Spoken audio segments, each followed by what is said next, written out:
June 1944. A KGB cable left New York for Moscow. 4 years later, an American linguist at Arlington Hall began decrypting it. The cable named an agent inside the British Embassy in Washington. It would take 3 more years to put a name to him, and 44 years before the public was told he existed.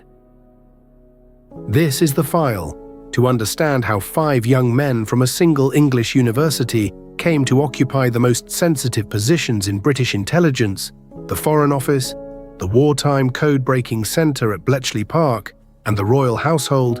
You have to go back to the 1930s. Cambridge in the early 1930s was a place of unusual political intensity. The Great Depression had discredited free market capitalism for an entire generation of educated young people. The rise of Hitler in Germany had made fascism the immediate political threat in Europe. To many students at Trinity College, the only force in the world that appeared to be confronting that threat was the Soviet Union. Soviet intelligence noticed. Beginning in 1934, an NKVD recruiter named Arnold Deutsch began identifying young men at Cambridge who showed ideological sympathy with Moscow and, more importantly, who had the family connections and academic credentials to enter the British establishment. 5 were eventually selected: Harold Adrian Russell Philby, Donald Duart McLean, Guy Francis de Montcy Burgess, Anthony Frederick Blunt, John Cairncross. They were instructed to abandon visible political activity, finish their degrees, and apply for the most sensitive positions they could obtain. Deutsch's handling instructions, recovered decades later from the KGB archives, were specific. The 5 were to break with all visible left-wing organizations. They were to volunteer for nothing. They were not to seek out each other socially. They were to behave in every visible respect, like sons of the British establishment. The strategy worked. By 1936, all 5 had graduated. By 1940, all 5 were inside the British government. Every one of them succeeded. By the early years of the Second World War, the 5 Cambridge recruits were inside. Philby had joined the Secret Intelligence Service, SIS, popularly known as MI6, and was rising rapidly through its counterintelligence section against Germany. By 1944, he was head of the section responsible for Soviet operations against the United Kingdom. The man tasked with hunting Soviet spies inside British intelligence was a Soviet spy. McLean had entered the Foreign Office in 1935, and by 1944 was First Secretary at the British Embassy in Washington. He had access to atomic energy correspondence between Churchill and Roosevelt. Burgess had moved between the BBC, MI6, and the Foreign Office. In 1944, he was a press officer in the news department. Blunt had been recruited by MI5, the Domestic Security Service, in 1940. He spent the war reading the diplomatic cable traffic of the Allied governments in exile in London. After the war, he became surveyor of the King's Pictures, a senior position in the royal household. Cairncross had moved through the Foreign Office, the Treasury, and the Wartime Code-Breaking Centre at Bletchley Park. From Bletchley, he passed German Enigma decrypts directly to Moscow. Soviet intelligence has never produced 5 better-placed agents in the history of its operations. What they did not know in 1944 was that the Americans were copying their cables. The United States Army Signal Intelligence Service had begun a program in 1943 to intercept Soviet diplomatic and intelligence radio traffic transmitted from inside the United States.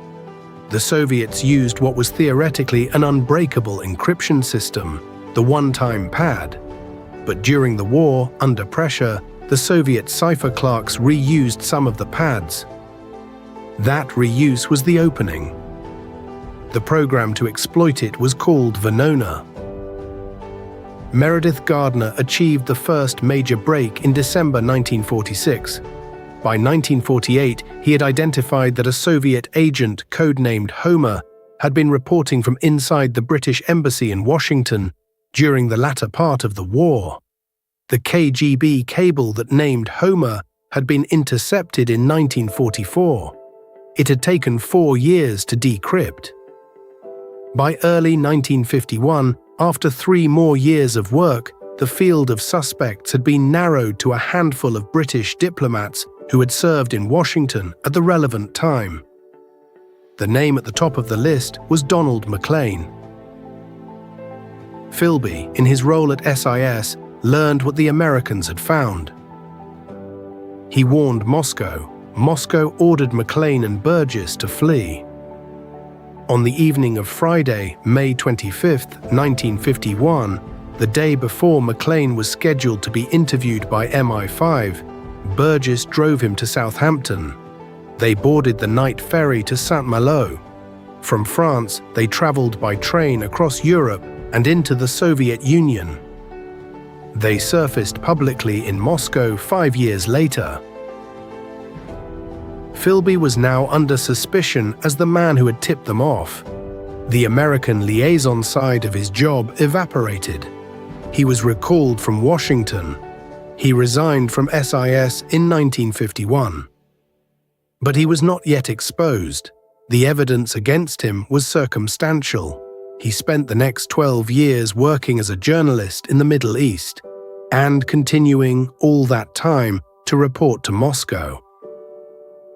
In January 1963, in Beirut, after a final interview with SIS, in which he was offered immunity in exchange for a full confession, Philby disappeared. He surfaced in Moscow 7 months later. That left the question of how many more there were. Anthony Blunt was interviewed 11 times by MI5 between 1951 and 1963 without confessing. In April 1964, presented with new evidence from an American academic who had been recruited by Soviet intelligence in the 1930s, Blunt admitted everything.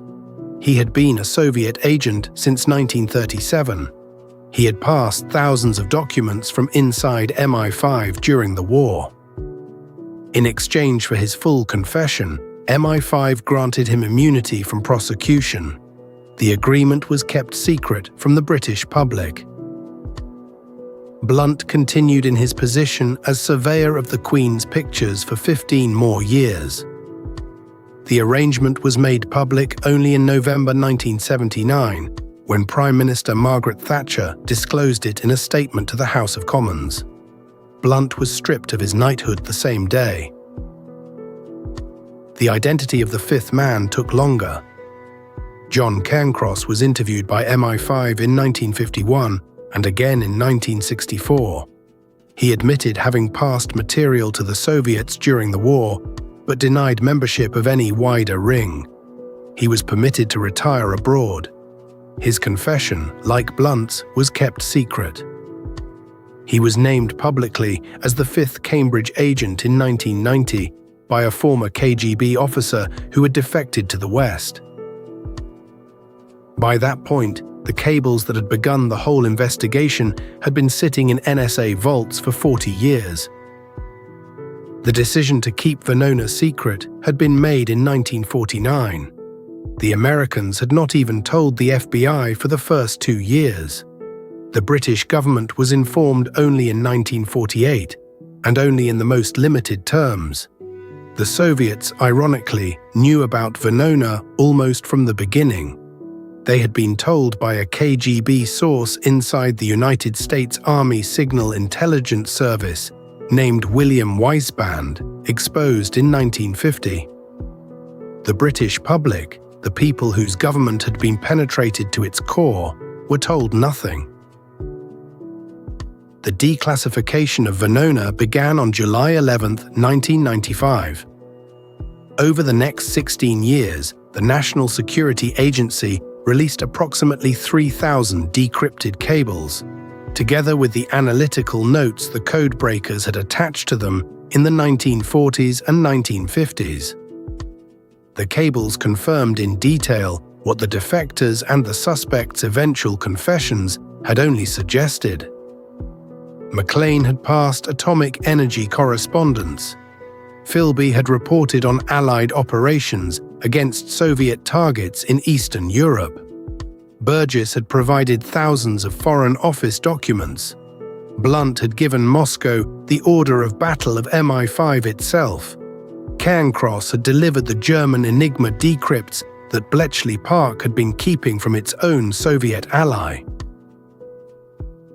The Cambridge Five remained the most successful network of penetration agents Soviet intelligence ever ran against the West.